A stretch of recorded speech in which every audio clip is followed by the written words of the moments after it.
Here we go. It's the Millen. We back in the building. I want to say peace to all of the children.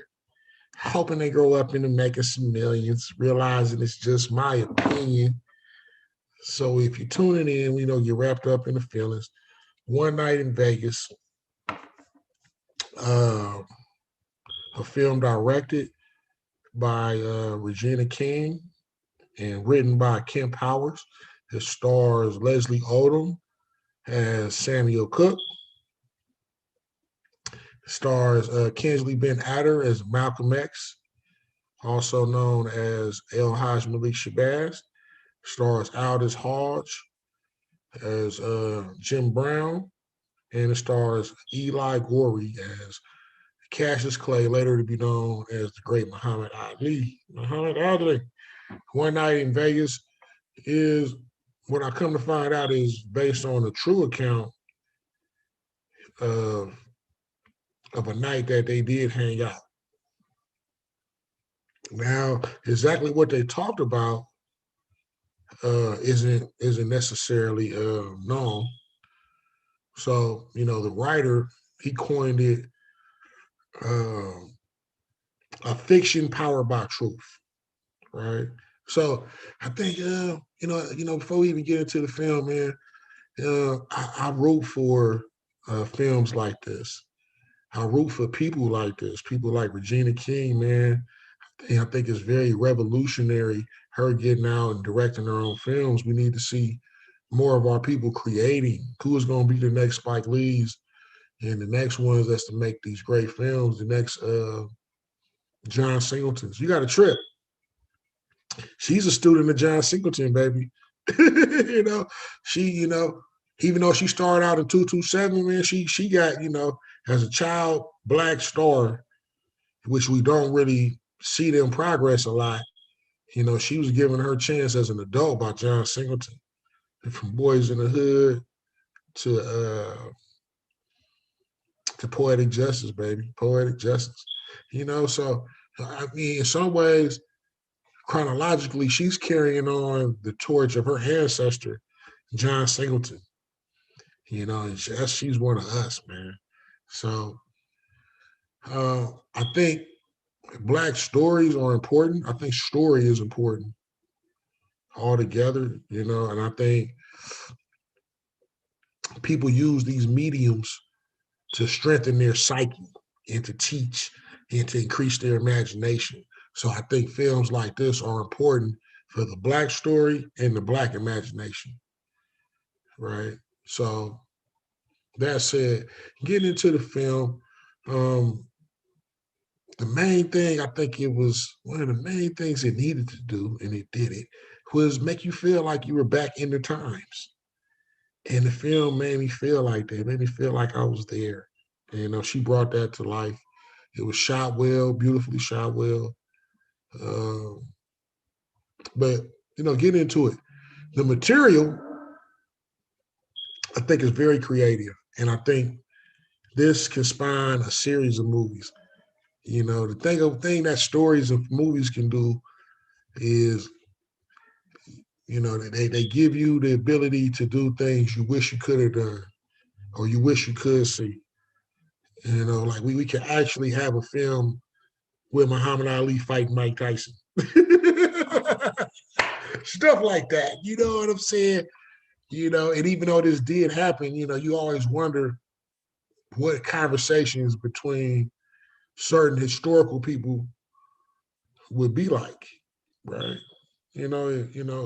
If Malcolm and Martin were in the room for 3 hours, what would that conversation be like?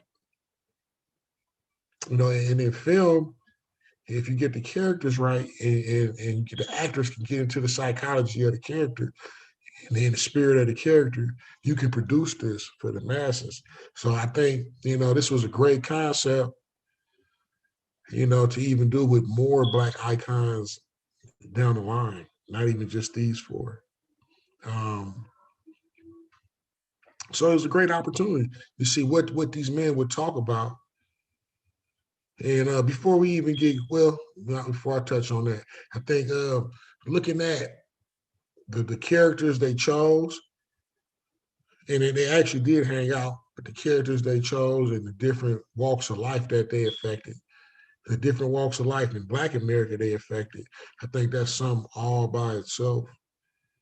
You know, you got Malcolm X, who's an activist, a grassroots leader,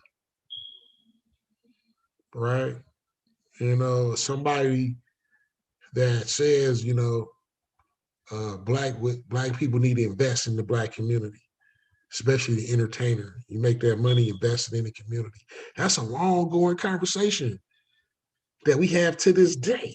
And I think these films we get to address that for all of Black America, right? So you got Malcolm X paired up with three entertainers. That's a dynamic. The selection of these characters uh, add certain dynamics, I think, of, of Black America, certain demographics, some comparable, some contrasting, and they add a myriad of different ones. You know, you got the social activist contrasted with the Black entertainer, and that whole question of, you know, using your platform for the social for the social plights. Then you got two MCs against two athletes, compared with two athletes, which is always like a relationship. You know, two MCs. So, you know, like Malcolm, he's not a rapper or nothing, but he, you know, an MC is a master of the ceremony, somebody who speaks to masses of people. Him and Sam Cooke can relate to engaging a crowd. You know, they both sing or speak to a crowd. So you got them, and they were like the contrasting figures in this story. And then you got that with, you know, you compare that with um, two people who physically perform in front of a crowd and who, you know, who worked for white men. Well, Muhammad Ali really didn't work for white, but he worked in a white man, a white dominated industry. Same as Sam Cooke, but you know, those are like contrasts to look at because um, they speak to different viewpoints of Black America. Uh, what I will say too is like, man, we need a Sam Cooke movie. Because he was a dynamic mother. Man, I don't want to cuss. But man, you know, and the actor that played him, Leslie Odom, I thought he did a real good job. He has talent. He's talented. He's a guy that I first noticed on Person of Interest, on a season of Person of Interest. And I thought he did real well in that. He caught my attention. He don't have the leading man look, but he's talented, and he got to look for Sam Cooke. Yeah, I thought he did real well. I thought he was still in the show for a second. Uh, Aldous Hodge, in my opinion, kind of stole the show from an acting standpoint, right? From an acting point of view, he kind of stole the show uh, because he really got Jim Brown's character down, right? I think he got his character down all the way to the T. Even things we don't realize about Jim Brown. Like Jim Brown is a man of a few words, and he feels like he's the smartest person in the room, right? But he's because he feels that way, he doesn't always show his intelligence. You know, he rather listen before he talks. And he's the type that like to guard what he's thinking and is able to communicate things in subtle ways. And I thought Aldous Hodge really got the subtleties of Jim Brown. He wasn't just acting; he's really into the character. You know, and looking at the brother, right? Look at that because he got a little bigger for this role, even though he already got, you know, he already got a nice cut to him, but he got a little bigger for this role. And I looked at him, I was saying, man, this dude, he's the replacement for T'Challa. This is the next Black Panther, right? He had the look. Even his cut was kind of like the Black Panther's cut. But you know, the way that he got into the Jim Brown character and stole the show from me from an acting standpoint, because I understand a little bit about the craft of acting. You know, there was a scene where He's talking to Muhammad Ali basically about being a follower. Like Jim Brown is really that woke Negro that Malcolm is trying to wake up. He's really, because he's really, he gets it all, but he don't feel he need to follow nobody and get into nobody's group or organization, which is, see, and the thing I like about this film is that they brought up different things we do discuss in Black America. Like, I don't have to join a nation to be pro-Black or to validate my pro-Blackness or my love for my people, right? And it's not like they represent all of Black America either, right? So Jim Brown was subtly conveying this, man, in this scene, he was asking Muhammad Ali, why you hit yourself to them, man? And then one of the members from the nation who was doing security, he comes in the room, I guess for an autograph or something. And then Jim Brown asks him, why did you join the nation? And to make a long story short, he said, I would have joined sooner. It was this dude on this block that was bullying him, and the nation could have got him off of him. They could have fast. They could have helped him deal with him. And Jim Brown was like, man, you don't need to join a religion for that. All you got to do is join a gang. And then the brother says, what's the damn difference? In a jokingly way. And then Aldous Hodge playing Jim Brown, he looks at Muhammad Ali like, see? Right? What's the difference? You know what I'm saying? Like, it's another gang. And that's not the destination. I'm just looking at, much respect to the nation. Like, they are a part of the Black community, but it was just in the context of the actor. That was great acting. He did that with the eyes. He did that with a little bit of words and conveyed a message like Jim Brown would convey. Like, so I thought he stole the show as far as getting into the character. Now, the other two characters, I think, were like the weak points of the film, and actually hurt where the film could have went. And it actually hurt where the film could have went. I thought Muhammad Ali was a little too goofy, a little too immature. And the thing about it is, I got where they were getting that from because he did have a lot of energy. Like Muhammad Ali, he's a young man. He's a dude like to want to be around some girls fast, because he had a lot of energy. You know what I'm saying? He wanted to get out and be in the scene, right? But they made him like boyish. They made it seem like the things they were talking about were above his head. See, Muhammad Ali was witty. I mean, he had quick wit. You just trip on all the interviews he was in, and they try to trap him up in. I never seen him get trapped up. So he could hold his own conversation-wise with anybody, even being young. I get it. They were trying to express these were men that were like either 10 or more years older than him, right? He was like the only kid that was a part of the group, but he kind of used that. He would use that to his advantage in real life, and actually show that, he has more wisdom than they realize, right? But I thought they made him a little too boyish, and this is another thing too. The more I think about the film, it's hard to get Muhammad Ali down. It's hard to really get that. That's why I had to give Will Smith props. I thought the actor, when I'm thinking about it, he did well at times in just the direction they had him going in. And he became like a parody of Ali. At times, he did kind of have that voice as good as you can get it. But yeah, I didn't like the direction they went with Ali. And now the Malcolm X character, who's basically the lead in this story, he's kind of the lead. I thought they bombed with him too. And they got an English actor to play him. And here's where they got wrong with Malcolm. They made Malcolm X look nerdy.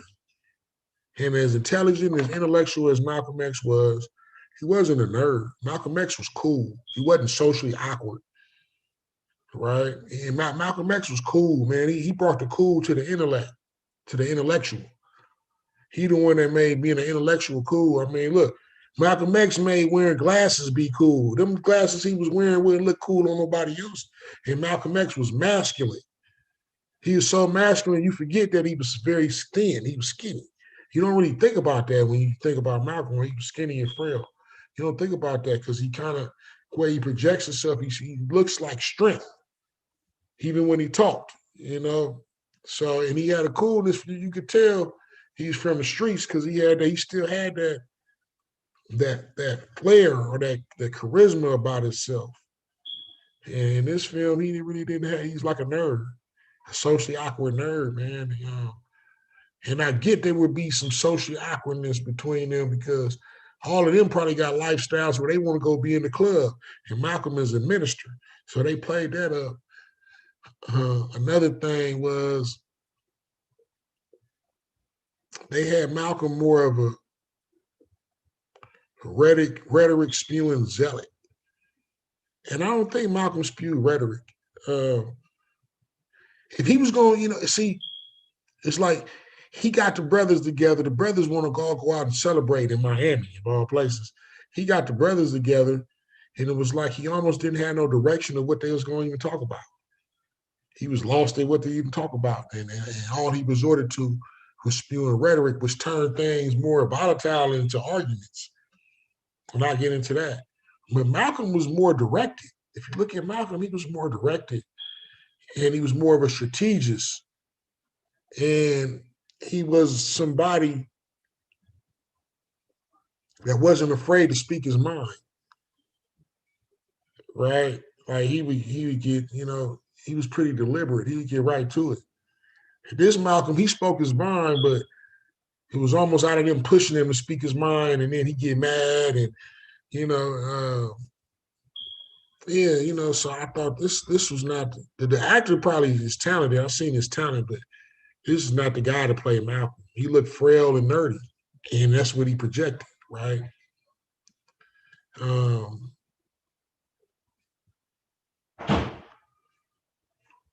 so I thought that kind of hurt the direction of the film. See, in the film is like a play off of a trope of 4 men in a room or 4 angry men in a room. It's plus a play off of that trope.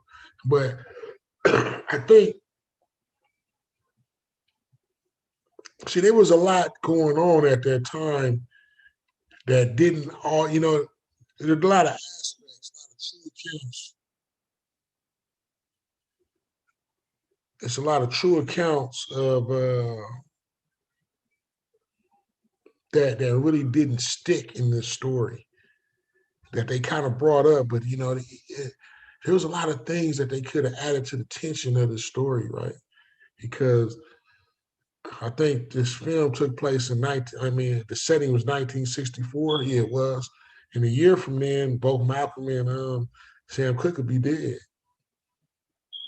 The only two to survive in that room was Jim Brown and Muhammad Ali. They the athletes, which is something to look at all in itself. Because athletes they perform, they don't have a voice. Their job is not their voice, which can move the masses. Both of these were MCs that could move the masses and teach them, and so they were the ones that were took out or were killed. Um, so I thought those were like things that could have been a little more present. I mean, it was present, but it didn't add to the tension of things. It's almost like they were banking the drama of the film to be arguing. And I don't think we need to have the foundation of them 4 men coming together be arguing. Like we don't need to see that. Of course, there's going to be some arguing, but I think here's the thing, man. You got Malcolm X, Sam Cooke, Muhammad Ali, and Jim Brown in the room. I would think they would be talking about strategies for Black America. And then arguing can come at different points of views. And they can bring out different stories and their experiences in Black America. Right? I thought this could have been a collage of that. Strategies for Black America and their own experiences, because each man had an experience. And the foundation could have been Malcolm starting what I think it's called the AAU, African American Opportunity for. He was going to start his own organization, right? I think it was called the AAU. Damn, I don't have my phone with me. I think it's called the Office of OAU, Office of African American. But he was going to start his own organization from the nation, and it was going to be an organization. Now, this ain't with the movie. In the movie, they brought it up. I think they brought it up wrong, but in reality, this is what Malcolm was saying, right? And you listen to his speeches. Um, his organization was basically going to be an organization where you didn't have to be a Muslim.